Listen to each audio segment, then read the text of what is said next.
Hello hello hello. क्या हाल चाल, कैसे हो आप सारे के सारे बच्चे। तो आप लोगों को जो नीट का डर लग रहा है उससे मुक्ति दिलाने के लिए मैं आ गया हूं हमारी 20 मिनट वाली सीरीज लेके। और आज पहला जो चैप्टर हम लोग इसके अंदर कवर करने वाले हैं वो सबसे इंपॉर्टेंट चैप्टर है। और आई होप आज सिर्फ 20 मिनट भी आप मेरे साथ में रिवाइज कर लोगे इस चैप्टर को, तो हो सकता है आपका इस चैप्टर के ऊपर बेस्ड क्वेश्चन सही हो जाए। तो we will complete entire semiconductor in just 20 minutes. पूरे 20 मिनट के अंदर आप घड़ी में टाइम नोट कर लेना। हम लोग बड़ी आराम आराम से इस पूरे के पूरे चैप्टर को सुभाष सर के स्टाइल के अंदर कंप्लीट करेंगे, राइट।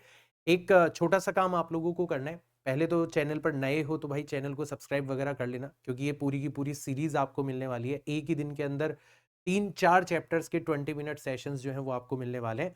तो सब्सक्राइब कर लेना, बेल आइकन प्रेस कर लेना ताकि रेगुलर अपडेट्स आपको मिले।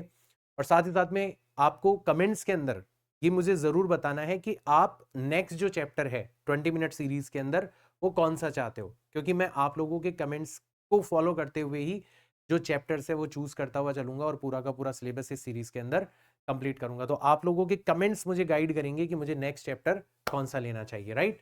बाकी नेक्स्ट सेशन के अंदर हम लोग बहुत धमाल मचाने वाले हैं। तो अगले सेशन के लिए अगर आप मुझसे जुड़ रहे हो तो कीप शेयरिंग दीज वीडियोस। आप हमारी जो फैमिली है, फिजिक्स मैन फैमिली जो है, उसको और बड़ा करने में हमारी मदद करो। तो दैट्स इट। अभी तो शुरू करते हैं भाई। अभी तो नीट 2024 वाले बच्चों की टेंशन है ना, तो उनकी टेंशन को दूर करते हैं। पूरा का पूरा सेमीकंडक्टर 20 मिनट के अंदर निपटाते हैं। तो कॉपी पेन उठा लो, छोटी छोटी चीजें नोट करते हुए चलना। शुरुआत करते हैं, राइट। तो इस चैप्टर की शुरुआत होती है सबसे पहले, व्हाट इज सेमीकंडक्टर। तो वैलेंसी जिनकी 4 होती है। और अगर आप बैंड गैप थ्योरी के बारे में बात करोगे तो दो बैंड्स होते हैं। एक होता है वैलेंस बैंड और एक होता है कंडक्शन बैंड। वैलेंस बैंड जिसमें सारे के सारे वैलेंस इलेक्ट्रॉन्स भरे हुए होते हैं, और कंडक्शन बैंड जिनके अंदर वो पहुंच जाएं तो फिर वो कंडक्शन के अंदर पार्टिसिपेट कर सकते हैं। तो हमने देखा जो कंडक्टर्स होते हैं उनका वैलेंस बैंड पूरा का पूरा भरा हुआ होता है या फिर पार्शियली फिल्ड होता है। अगर पार्शियली फिल्ड होता है तो वैलेंस बैंड के अंदर ही जगह मिल गई कंडक्शन के लिए। और अगर मान लो पूरा भरा हुआ है तो कंडक्शन बैंड और वैलेंस बैंड के बीच में जो गैप होता है, जिसको फॉरबिडन गैप बोलते हैं, वर्जित ऊर्जा अंतराल बोलते हैं हिंदी के अंदर, वो बहुत कम होता है, नियरली जीरो होता है। तो इलेक्ट्रॉन्स आसानी से कंडक्शन बैंड में पहुंच जाते हैं और कंडक्शन होने लगता है। जो इंसुलेटर्स होते हैं एट द अदर हैंड, उनमें ये जो गैप होता है, ठीक है, जो वैलेंस बैंड का हाईएस्ट एनर्जी लेवल होता है और जो कंडक्शन बैंड का लोएस्ट एनर्जी लेवल होता है, उनके बीच की जो टेरिटरी है वो कहलाता है फॉरबिडन एनर्जी गैप। हिंदी में कहा जाता है वर्जित ऊर्जा अंतराल। वो बहुत ज्यादा होता है, ग्रेटर देन 3 इलेक्ट्रॉन वोल्ट होता है। तो इलेक्ट्रॉन को कितनी भी चाहे कोशिश करवा लो, आप कभी भी कंडक्शन बैंड के अंदर नहीं पहुंचा पाओगे। तो इलेक्ट्रॉन कभी भी कंडक्शन के अंदर पार्टिसिपेट नहीं करेगा। इन दोनों के बीच में आते हैं सेमीकंडक्टर्स, जिनका वर्जित ऊर्जा अंतराल, forbidden energy gap, less than 3 electron volt होता है। जैसे फॉर एन एग्जांपल सिलिकॉन का होता है 1.1 इलेक्ट्रॉन वोल्ट और जर्मेनियम का होता है 0.7 इलेक्ट्रॉन वोल्ट। इन सेमीकंडक्टर्स के बारे में हम लोग इस चैप्टर के अंदर पढ़ने वाले हैं। इन सेमीकंडक्टर्स को भी अगर आप यूज करना चाहते हो तो आपको फर्दर दो कैटेगरीज में डिवाइड करना पड़ेगा, और वही मेरे पीछे लिखी हुई है। एक कहलाते हैं आपके इंट्रिंसिक सेमीकंडक्टर, जिनमें किसी भी प्रकार की कोई इंप्योरिटी नहीं मिलाई गई है। इंप्योरिटी मिलाने की प्रोसेस को कहा जाता है डोपिंग। तो no impurity is doped, right. तो ये जो इंट्रिंसिक सेमीकंडक्टर होते हैं, इनके अंदर जितने number of electrons per unit volume होते हैं, उतने ही इलेक्ट्रॉन्स की वैकेंसी, जिनको होल कहा जाता है, जो कि सेमीकंडक्टर्स के अंदर कंडक्शन के अंदर महत्वपूर्ण भूमिका निभाते हैं, इन दोनों की जो संख्या है पर यूनिट वॉल्यूम वो सेम होती है। तो पहला पॉइंट क्या याद रखोगे, number of electrons per unit volume और number of holes per unit volume, ये आपको हमेशा सेम नजर आने वाले हैं इंट्रिंसिक सेमीकंडक्टर के अंदर, राइट। तो Ne और NH जो है वो बराबर होते हैं, जिसको Ni भी कहा जाता है। It is number of charge carrier density या number density of charge carrier in intrinsic semiconductor, right. और इसमें जो इलेक्ट्रॉन होल पेयर का जनरेशन होता है, जो प्रोडक्शन होता है, कि बनते कैसे हैं सर इलेक्ट्रॉन होल पेयर, वो बनते हैं आइदर थर्मल एनर्जी के द्वारा और रेडिएशन के द्वारा, राइट। तो ये हमारे कुछ खास काम के हैं नहीं। हमारे काम आते हैं बेटा एक्सट्रिंसिक सेमीकंडक्टर। एक्सट्रिंसिक सेमीकंडक्टर जिनके अंदर इंप्योरिटीज मिला दी गई हैं, इंप्योरिटीज की डोपिंग कर दी गई है, राइट। और इनको भी फर्दर दो कैटेगरीज में डिवाइड किया जाता है, बहुत इंपॉर्टेंट है, हो सकता है क्वेश्चन पूछ लिया जाए। एक कहलाते हैं आपके पी टाइप के सेमीकंडक्टर और एक कहलाते हैं आपके एन टाइप के सेमीकंडक्टर। जो पी टाइप के सेमीकंडक्टर है वो तब बनते हैं जब जो इंप्योरिटी मिलाई जा रही है वो ट्राईवैलेंट इंप्योरिटी हो, जैसे एल्यूमिनियम हो गया, गैलियम हो गया। तो ट्राईवैलेंट होने से क्या होगा कि 3 इलेक्ट्रॉन तो बॉन्ड बना लेंगे और चौथा जो इलेक्ट्रॉन है उसकी जगह ऑलरेडी एक वैकेंसी आ जाएगी, मतलब जितनी आप इंप्योरिटीज मिलाओगे उतने आपको होल्स एक्स्ट्रा मिल जाएंगे। यानी कि नंबर ऑफ होल्स जो है वो number of electrons per unit volume के कंपैरिजन में कहीं गुना ज्यादा होंगे। और ध्यान रखना बेटा, ओवरऑल पी टाइप का जो मटेरियल होता है वो न्यूट्रल होता है। क्यों भाई? क्योंकि जो इम्प्योरिटी आपने मिलाई है उसकी वजह से आपको एक एक्स्ट्रा होल मिला है। अगर गलती से उसमें इलेक्ट्रॉन आ जाएगा तो जो इम्प्योरिटी है उसने इलेक्ट्रॉन को एक्सेप्ट कर लिया, ठीक है, तो आपने एक होल को गायब किया तो अपने आप उसकी जगह क्या बन गया? इम्प्योरिटी आयन बन गया। मतलब इम्प्योरिटी आयन जो है और होल जो आप एक्स्ट्रा दिखा रहे हो, ये दोनों मिलके वापस से क्या हो जाते हैं? न्यूट्रल हो जाते हैं। तो ध्यान रखना, पी टाइप मटेरियल हो या एन टाइप मटेरियल हो, दोनों न्यूट्रल होते हैं, दोनों के ऊपर नेट चार्ज जीरो होता है। बहुत इंपॉर्टेंट है, राइट। वहीं पर अगर अपन एन टाइप की बात करें तो ये तब बनते हैं जब आप पेंटावेलेंट इंप्योरिटी मिलाते हो, जैसे आर्सेनिक हो गया, एंटीमनी हो गया। इनमें number of electrons per unit volume बहुत ज्यादा होते हैं नंबर ऑफ होल्स के कंपैरिजन में, मतलब इलेक्ट्रॉन्स मेजॉरिटी चार्ज कैरियर्स होते हैं और ये भी आपको ओवरऑल न्यूट्रल नजर आएंगे।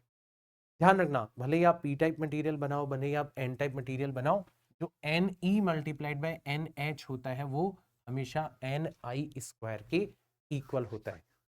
तो इसके ऊपर बेस्ड न्यूमेरिकल्स आपको पूछे जा सकते हैं। ये बन गया आपका एक इंपॉर्टेंट हथियार। तो जो क्लासिफिकेशन ऑफ सेमीकंडक्टर है वो अपने आप में बहुत ज्यादा इंपॉर्टेंट है, उसको आप लोगों को बहुत अच्छे से यहाँ पर समराइज करने का काम मैंने किया है, राइट। अब चलते हैं यहाँ से आगे। सर चलो ठीक है, हमारे पास में पी टाइप सेमीकंडक्टर आ गया, एन टाइप सेमीकंडक्टर आ गया। अब हम बनाते हैं सर पीएन जंक्शन। तो एक तरफ हमने पी टाइप के मटेरियल को यहाँ पर शो किया है। तो पी टाइप को कैसे शो किया जाएगा? सिर्फ और सिर्फ इम्प्योरिटी एटम्स शो किए जाएंगे, इम्प्योरिटी आयंस। तो पी टाइप के अंदर जो इम्प्योरिटी आयंस होते हैं वो नेगेटिव आयंस होते हैं। क्यों? क्योंकि उनके साथ में जो होल है उसको आप जैसे इलेक्ट्रॉन से भर दोगे तो वो इलेक्ट्रॉन एक्सेप्ट कर लेंगे, एक्सेप्टर इम्प्योरिटीज भी बोला जाता है। तो ये सब इम्प्योरिटी आयंस है और इनके साथ में आपने होल दिखा रखा है, टोटल चार्ज जीरो है। तो ये आपका हो गया पी टाइप मटेरियल। और सिमिलरली ये हो गया आपका एन टाइप मटेरियल, तो इम्प्योरिटी आयन को दिखाया गया पॉजिटिव और इसके साथ में दिखाया गया है एक एक्स्ट्रा इलेक्ट्रॉन। तो जैसे ही आप पी टाइप और एन टाइप मटेरियल ज्वाइन करते हो, मतलब ऐसे ज्वाइन नहीं किया जाता, नॉर्मली क्या होता है सेम बेस में एक तरफ एक्सेप्टर इंप्योरिटीज मिला दी जाती है तो पी टाइप मटेरियल बन जाता है और दूसरी तरफ डोनर इंप्योरिटीज मिला दी जाती है, पेंटावेलेंट इंप्योरिटीज, तो एन टाइप मटेरियल बन जाता है। और अपने आप ही जो इनका जंक्शन होता है वहां पर आपको कुछ चमत्कार होते हुए नजर आते हैं। तो पहले चमत्कार क्या होते हैं वो देख ले, फिर अपन इनको समराइज करेंगे, राइट। तो होगा क्या, जैसे ही जंक्शन बनेगा तो इधर के होल्स को इधर के जो इलेक्ट्रॉन्स हैं वो फिल करने लगेंगे। कहने का मतलब इलेक्ट्रॉन कंडक्शन बैंड से वापस कहां पर आ जाएंगे? वैलेंस बैंड के अंदर आ जाएंगे। तो ये इलेक्ट्रॉन्स और होल्स जो है जंक्शन के आसपास के वो एक दूसरे को एनिहिलेट कर देंगे, मतलब एक दूसरे को खत्म कर देंगे, ठीक है। अब भाई साहब जैसे जैसे आपके इलेक्ट्रॉन और होल्स खत्म होते चले जा रहे हैं तो इसको बोला जाता है डिप्लेशन। तो हिंदी में बोला जाता है अवक्षय क्षेत्र, राइट। तो ये जो यहाँ पर एरिया बना, ये जो हिस्सा बना है इसको कहा जाएगा डिप्लेशन रीजन, जहां के मेजॉरिटी चार्ज कैरियर्स दोनों साइड के गायब हो चुके हैं। और इस डिप्लेशन रीजन में आप देखोगे कि जो पी टाइप वाली साइड है वहां पर सिर्फ और सिर्फ एक नेगेटिव चार्जेस की लेयर बच जाएगी और जो एन टाइप वाली साइड है वहां पर पॉजिटिव चार्जेस की एक लेयर बच जाएगी। मतलब यहाँ पर एक इलेक्ट्रिक फील्ड प्रोड्यूस हो जाएगी जो एन टाइप से पी टाइप की और होगी, जिसको अपन बोलते हैं बैरियर इलेक्ट्रिक फील्ड। अब ये electric field further in holes को इधर जाने से रोकेगी, होल्स के ऊपर फोर्स लगाएगी, पॉजिटिव चार्ज के ऊपर फील्ड की डायरेक्शन में फोर्स लगता है, और इन इलेक्ट्रॉन्स को इधर आने से रोकेगी क्योंकि इलेक्ट्रॉन्स के ऊपर फील्ड के अपोजिट डायरेक्शन में फोर्स लगता है, right. That's why this will be known as barrier electric field. तो ये जो बैरियर इलेक्ट्रिक फील्ड है ये यहाँ पर स्टैब्लिश हो जाती है। तो शुरुआत में तो होल्स ई टाइप से बहुत भारी संख्या में एन टाइप के अंदर पहुंच रहे होते हैं और एन टाइप से इलेक्ट्रॉन बहुत भारी संख्या में पी टाइप के अंदर पहुंच रहे होते हैं। इस प्रोसेस को कहा जाता है बेटा डिफ्यूजन। तो शुरुआत में डिफ्यूजन बहुत ज्यादा हो रहा होता है, फिर बनता है डिप्लीशन रीजन, फिर जनरेट हो जाती है बैरियर इलेक्ट्रिक फील्ड, उसकी वजह से N type material higher potential पर चला जाता है और P type material lower potential पर चला जाता है। तो एक पोटेंशियल की दीवार खड़ी हो जाती है जिसको अपन बैरियर पोटेंशियल बोलते हैं, और फिर धीरे धीरे धीरे इलेक्ट्रॉन्स की और होल्स की आवाजाही रुक जाती है, मतलब डिफ्यूजन रुक जाता है। ठीक है, तो यही प्रोसेस होती है और अंततः हमें पीएन जंक्शन बनता हुआ नजर आता है। तो क्या क्या हुआ यहाँ पर? सबसे पहले रीजन अराउंड जंक्शन इन विच मेजॉरिटी चार्ज कैरियर्स वेनिस्ड, गायब हो गए, उसको अपन क्या कहते हैं? डिप्लेशन रीजन कहते हैं। पॉइंट टू पॉइंट नोट करते हुए चलो, right. Due to depletion N type जो है वो हायर पोटेंशियल पर चला जाता है then the P type material, and जो बैरियर पोटेंशियल है और जो फील्ड यहां पर होती है, जनरेट होती है बैरियर फील्ड, वो अब क्या करती है? वो मेजॉरिटी चार्ज कैरियर्स की मूवमेंट को, मतलब डिफ्यूजन को तो रोकने का काम करती है, और जो माइनॉरिटी चार्ज कैरियर्स हैं जो थर्मल एनर्जी की वजह से प्रोड्यूस होते हैं, उनके मूवमेंट को स्टार्ट कर देती है। पी टाइप के अंदर माइनॉरिटी कौन है? इलेक्ट्रॉन, तो वो इलेक्ट्रॉन को इधर से उठा के इधर ले आएगी। एन टाइप के अंदर माइनॉरिटी कौन है? होल, वो होल को इधर से उठा के इधर ले आएगी। माइनॉरिटी चार्ज कैरियर्स की मूवमेंट को बोला जाता है ड्रिफ्ट। तो डिफ्यूजन तो रुकने लगता है और ड्रिफ्ट बढ़ने लगता है, राइट। तो movement of majority charge carrier is called diffusion and movement of minority charge carrier is known as drift. तो शुरुआत में डिफ्यूजन ज्यादा होता है ड्रिफ्ट के कंपैरिजन में, ठीक है, और vanishing of majority charge carrier is called depletion, और डिप्लेशन की वजह से क्या होता है? जो बैरियर पोटेंशियल और फील्ड जनरेट होती है वो ड्रिफ्ट को सपोर्ट करने लगती है, और एट द एंड ड्रिफ्ट जो है वो एग्जैक्टली डिफ्यूजन के बराबर हो जाता है और इक्विलिब्रियम की स्टेट हमें मिल जाती है, और ऐसे पीएन जंक्शन हमारा बनता है। तो पीएन जंक्शन जब भी बनेगा तो हमेशा जंक्शन के अराउंड आपको एक वोल्टेज डिफरेंस एन टाइप होगा हायर पोटेंशियल पर और पी टाइप होगा लोअर पोटेंशियल के ऊपर, ये मिलेगा ही मिलेगा, ठीक है। अब सर इतना अच्छे से हमें पीएन जंक्शन समझ में आ गया, समराइज हो गया, अब हम तैयार हैं पीएन जंक्शन डायोड को समझने के लिए। तो डायोड बेसिकली पीएन जंक्शन ही होता है, एक तरफ पी टाइप मटेरियल एक तरफ N type material. Normal wire में जब आप पोटेंशियल डिफरेंस अप्लाई करते हो तो करंट फ्लो होती है। अब आपने सपोज करो इधर हायर पोटेंशियल जोड़ा है और इधर लोअर पोटेंशियल जोड़ा है, तो करंट फ्लो होगी। अगर आप उल्टा कर दोगे, इधर हायर और इधर लोअर, तो भी करंट फ्लो होगी, कोई फर्क नहीं पड़ता नॉर्मल कंडक्टिंग वायर के अंदर। लेकिन आप देखोगे सेमीकंडक्टर डायोड के अंदर फर्क पड़ेगा कि आप कब किस तरीके से वोल्टेज अप्लाई कर रहे हो। तो दो तरीके से वोल्टेज अप्लाई किया जा सकता है, एक कहलाता है फॉरवर्ड बायस। तो पहले फॉरवर्ड बायस को अच्छे से समझते हैं। तो फॉरवर्ड बायस कब बनता है? जब पी टाइप का जो मटेरियल है उसको एक्सटर्नली हायर पोटेंशियल से, मतलब बैटरी के पॉजिटिव टर्मिनल से कनेक्ट किया जाता है, और एन टाइप मटेरियल को बैटरी के लोअर पोटेंशियल वाले टर्मिनल से, मतलब नेगेटिव इलेक्ट्रोड से कनेक्ट किया जाता है। तो इसमें क्या हुआ? ये आपका डायोड का सिंबल है, तो एरो जो है वो पी को डिनोट करती है और ये जो बार है वो एन को डिनोट करता है। तो आपने क्या करा? पी वाला जो हिस्सा है उसको हायर पोटेंशियल से कनेक्ट किया है और एन वाले हिस्से को आपने लोअर पोटेंशियल से कनेक्ट करा। तो हुआ क्या कि आपने बाहर से जो फील्ड जनरेट करी वो जनरेट करी पी से एन, ये एक्सटर्नल फील्ड हो गई, ठीक है। ये आपने बाहर से फील्ड जनरेट कर दी, जबकि बैरियर इलेक्ट्रिक फील्ड होती है एन से पी की ओर। तो बाहर से जो आप फील्ड लगा रहे हो वो बैरियर फील्ड को धीरे धीरे धीरे धीरे धीरे क्या कर देगी? खत्म कर देगी। पोटेंशियल बैरियर को धीरे धीरे धीरे धीरे धीरे खत्म कर देगी। तो जैसे आपका पोटेंशियल बैरियर डिक्रीज होते होते होते होते जीरो हो जाएगा, ठीक है, तो एक सर्टेन वोल्टेज जिसको अपन बोलते हैं नी वोल्टेज, इतने वोल्टेज तक अगर हमने बाहर से वोल्टेज लगा दिया पोटेंशियल बैरियर जीरो हो जाएगा, इट बिकम जीरो। एंड उससे ज्यादा अगर आप वोल्टेज लगाते हो तो फिर आपका जो डायोड है वो नॉर्मल कंडक्टर की तरह बिहेव करेगा। आप जितना ज्यादा वोल्टेज लगाओगे उतना ज्यादा आपको करंट फ्लो होते हुए नजर आएगा।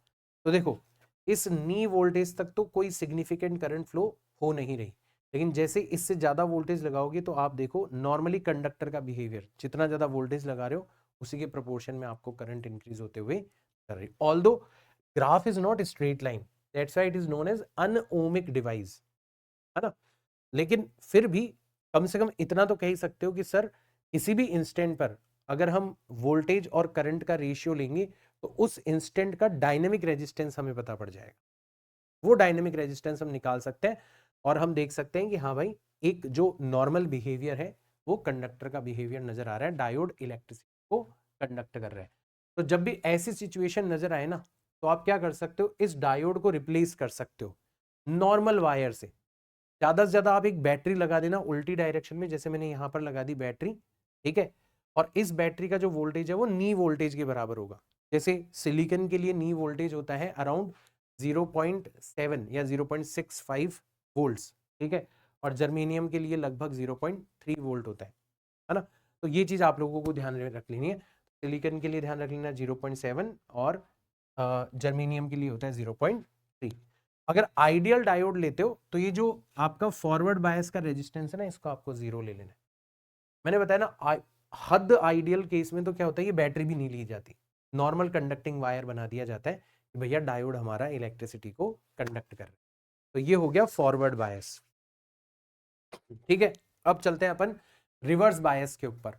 तो रिवर्स बायस में क्या होता है, now P type is connected to lower potential and N type को कनेक्ट किया जाता है बैटरी के हायर पोटेंशियल टर्मिनल से।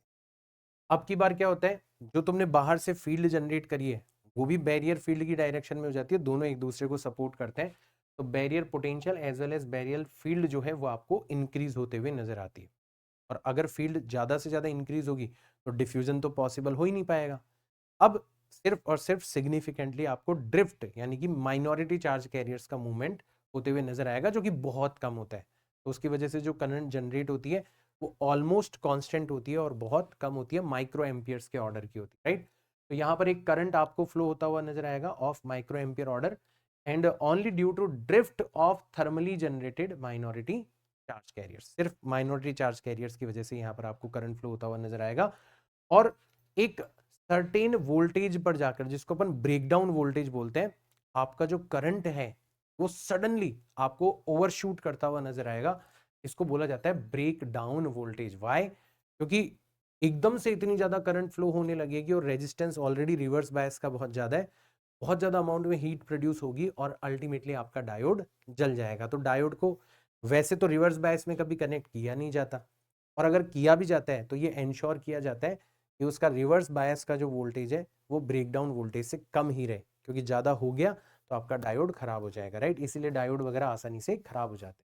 तो ये आपका रिवर्स बायस हो गया, आपने पी को लोअर से और एन को हायर से कनेक्ट किया है। और इस कंडीशन में डायोड जो है वो बिल्कुल इनसिग्निफिकेंट करंट, मतलब जीरो करंट फ्लो कर रहे हैं।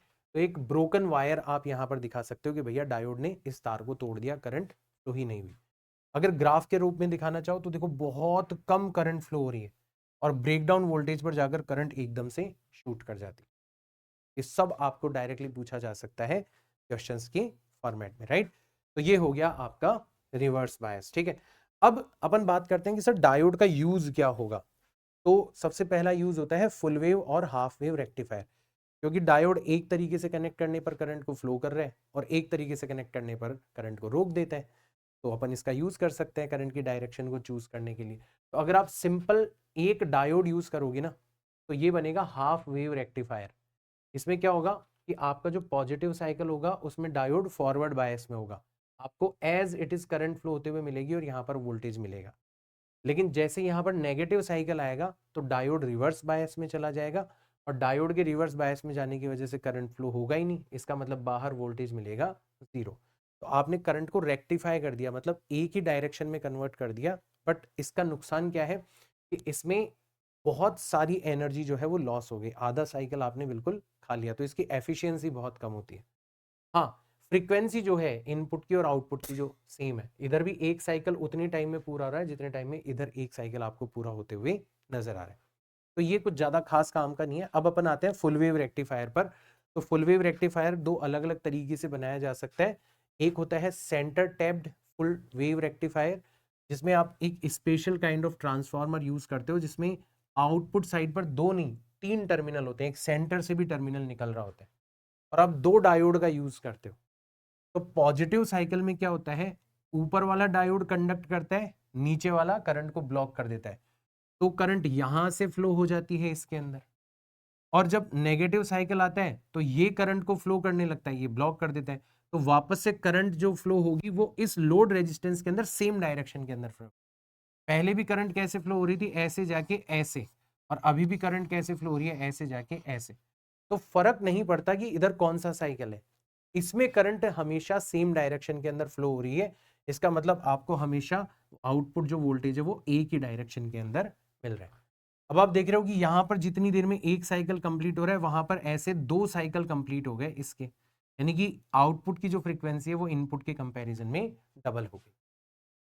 फुल वेव रेक्टिफायर बनाने का एक और तरीका है, वो है कि अब की बार सर हमें कोई स्पेशल ट्रांसफार्मर यूज नहीं करना, अब की बार हमें 4 डायोड यूज करना है।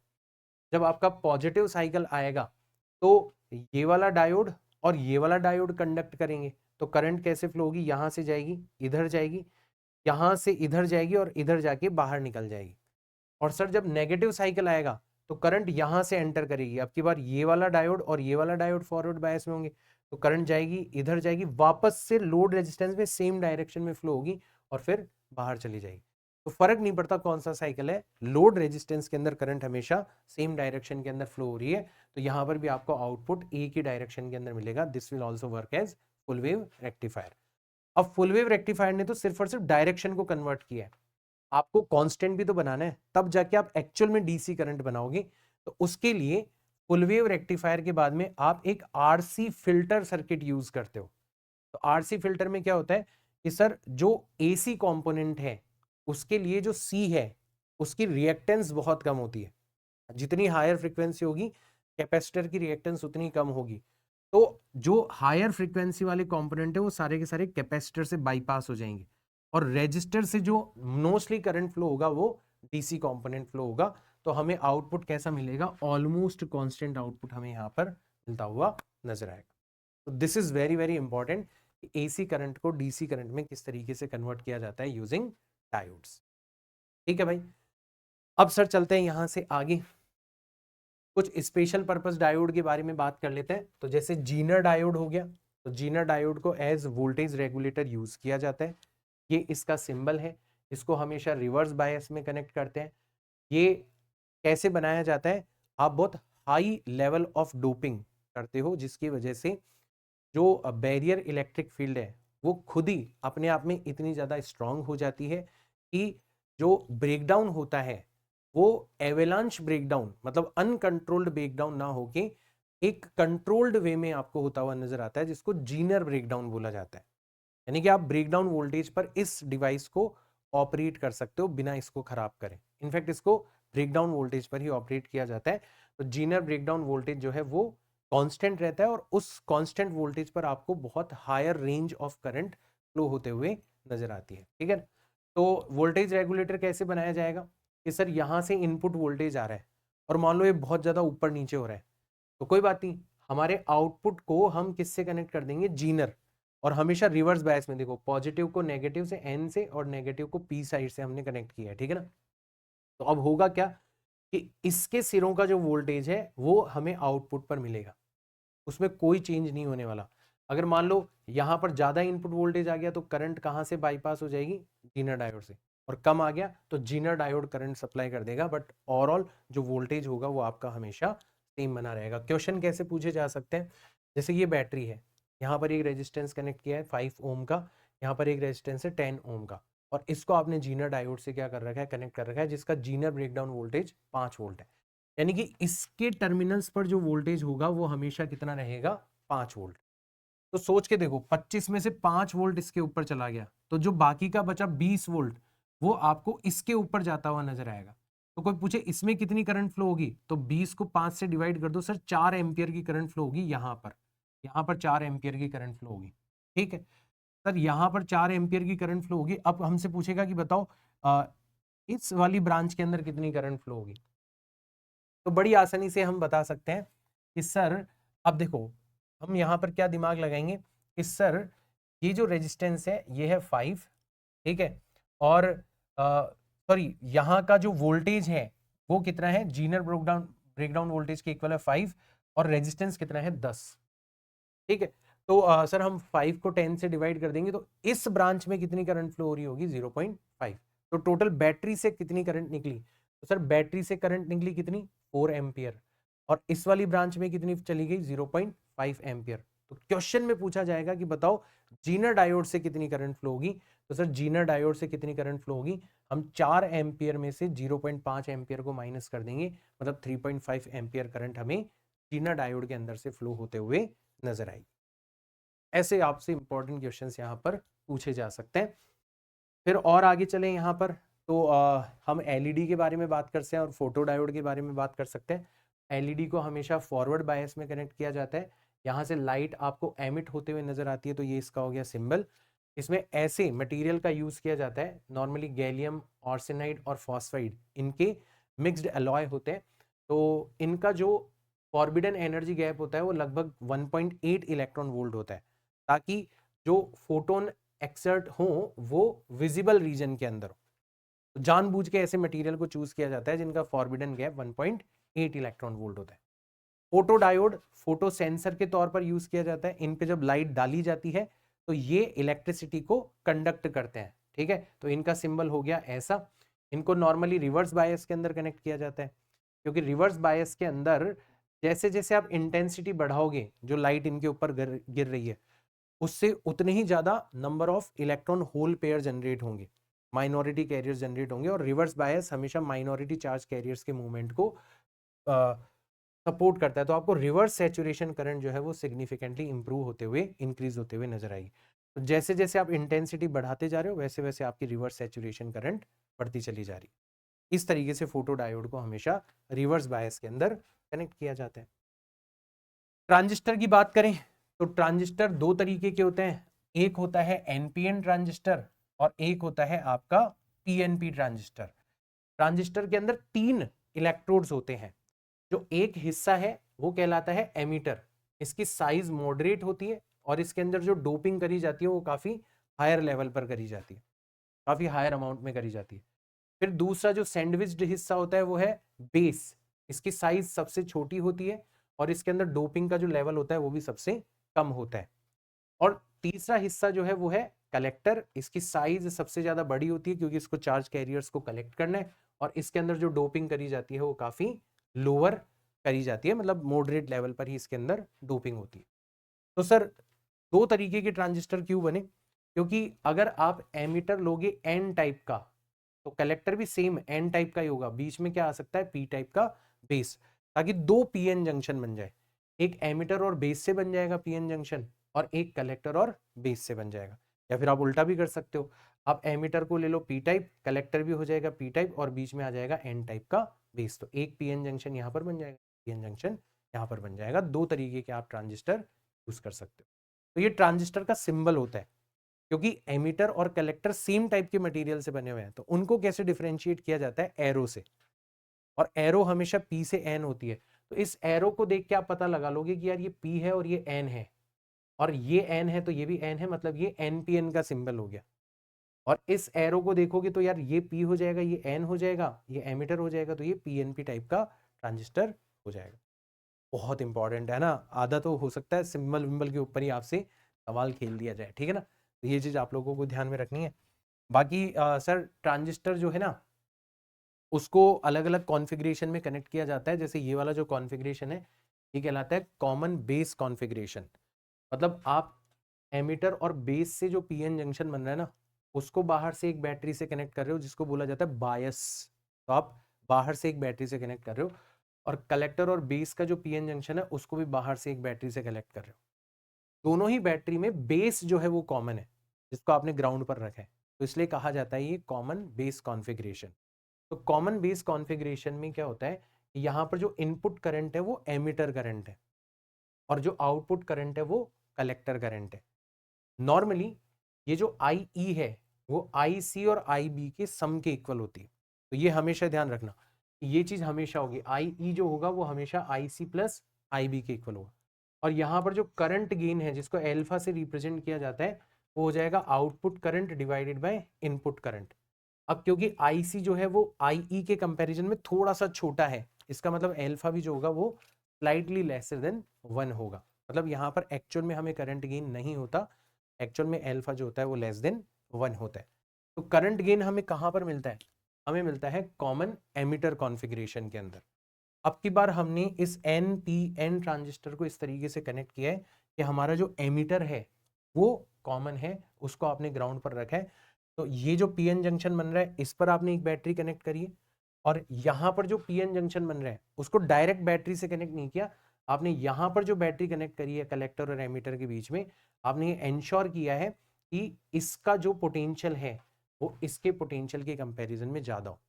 अब सर ऐसा क्यों? क्योंकि अगर आप में एक्चुअल में आपको ट्रांजिस्टर को एज एन एम्पलीफायर यूज करना है, तो आपको क्या करना पड़ेगा, जो एमीटर बेस जंक्शन है उसको तो फॉरवर्ड बायस में रखना पड़ेगा। तो देखो पी वाले हिस्से को हायर पोटेंशियल से और एन वाले हिस्से को लोअर पोटेंशियल से कनेक्ट करें, और जो कलेक्टर बेस जंक्शन है उसको रिवर्स बायस में रखना पड़ेगा। अब ये कैसे करेंगे सर, इनके बीच में तो कोई बैटरी है ही नहीं। तो अपन क्या करेंगे, ये जो पी टाइप वाला हिस्सा है जिस इसको आपने हायर पोटेंशियल पे कनेक्ट किया है, इससे भी ज्यादा हायर पोटेंशियल पर आप एन टाइप वाले हिस्से को कनेक्ट कर दो, तो और ज्यादा बड़ी बैटरी से कनेक्ट कर दो, तो you can make it sure कि हाँ भाई जो कलेक्टर बेस जंक्शन है वो हमेशा रिवर्स बायस रहे। इस कंडीशन में ट्रांजिस्टर कहलाता है एक्टिव स्टेट के अंदर, और इसमें आपको transistor as an amplifier work करता हुआ नजर आता है। तो यहां से देखो आपने एक इनपुट सिग्नल दिया, और ये इनपुट सिग्नल आउटपुट साइड पर आप देखोगे तो एम्पलीफाई होके आपको इतना नजर आने लगेगा। यहाँ पर जो करंट गेन होता है उसको बीटा से रिप्रेजेंट किया जाता है, आउटपुट करंट हो गई आईसी और आपकी बार इनपुट करंट हो गई आईबी। आईबी के कंपैरिजन में तो आईसी बहुत ज्यादा होता है, ठीक है। बाकी आप ये डेरिवेशन में जाने की जरूरत नहीं है, आप डायरेक्ट बीटा को एल्फा से या फिर एल्फा को बीटा से फाइंड आउट कर सकते हो। तो ये दोनों फॉर्मूले आपको ध्यान में रखने हैं। आपको एल्फा गिवन हो तो आप बीटा निकाल सकते हो, और आपको बीटा गिवन हो तो आप एल्फा निकाल सकते हो, ठीक है ना। ये काम भी आप कर सकते हो। ये कहलाता है ट्रांजिस्टर एम्पलीफायर। एक चीज और नोट करो कि सर यहां पर पॉजिटिव साइकिल आ रहा है और आउटपुट साइड पर पहला नेगेटिव साइकिल आ रहा है, मतलब आपको पाई का फेस शिफ्ट होते हुए नजर आ रहा है। This is very very important, बहुत ज्यादा इंपॉर्टेंट है, ये चीज आप लोगों को ध्यान में रखनी, राइट। तो ट्रांजिस्टर को एज एन एम्पलीफायर यूज करोगे तो कॉमन एमिटर कॉन्फ़िगरेशन में यूज करना पड़ेगा। आउटपुट सिग्नल जो होगा वो पाई फेस शिफ्टेड होगा। करंट गेन जो होगा उस आईसी अपॉन आईबी के इक्वल हो जाएगा, बीटा से रिप्रेजेंट किया जाता है। Voltage gain output voltage divided by input voltage. Output voltage का मतलब हो जाएगा आईसी, मतलब आईसी आरसी, और इनपुट का मतलब हो जाएगा आईबी आरबी। तो आईसी अपॉन आईबी तो बीटा के इक्वल है, तो negative sine pi phase shift को रिप्रेजेंट कर रहे हैं। बीटा आई गया इन दोनों का रेशियो, और output resistance divided by input resistance, ऐसे इसको ध्यान रख सकते हो। और पावर गेन में क्या करो, वोल्टेज गेन और करंट गेन दोनों को मल्टीप्लाई कर दो, क्योंकि पावर वोल्टेज और करंट के प्रोडक्ट के इक्वल होती है। एक और बार इसको बीटा से मल्टीप्लाई करोगे तो minus beta square output voltage divided by input voltage के इक्वल हो जाएगा। तो ये सारे के सारे फॉर्मूले आपको न्यूमेरिकल्स करने के अंदर काफी ज्यादा मदद करेंगे, राइट। तो दिस इज इट, ये हुआ हमारा सेमीकंडक्टर कंप्लीट, ठीक है। अब अगला जो सेशन होगा, वैसे तो आप कमेंट्स के अंदर मुझे बताओगे, थोड़ा 5 मिनट मुझे ज्यादा भी लग गए, बट यस मैं चाहता हूं कि अगला सेशन हमारा बिल्कुल इसी तरीके का हो, जिसमें हम लोग सिर्फ 10-15 मिनट के अंदर पूरा का पूरा लॉजिक गेट जो है उसको रिवाइज करें, इसी स्टाइल के अंदर जिस स्टाइल में मैंने आपको सेमीकंडक्टर रिवाइज करवाया। मिलते हैं अपन नेक्स्ट क्लास के अंदर। ज़्यादा से ज़्यादा बच्चों तक शेयर करना, लाइक करना, ताकि मैक्सिमम बच्चों तक हमारा चैनल और हमारी वीडियोस पहुंचे और मैक्सिमम बच्चों की हेल्प कर पाए। मिलते हैं अपन नेक्स्ट क्लास में, तब तक के लिए tata bye bye, see all in next class. जय हिंद।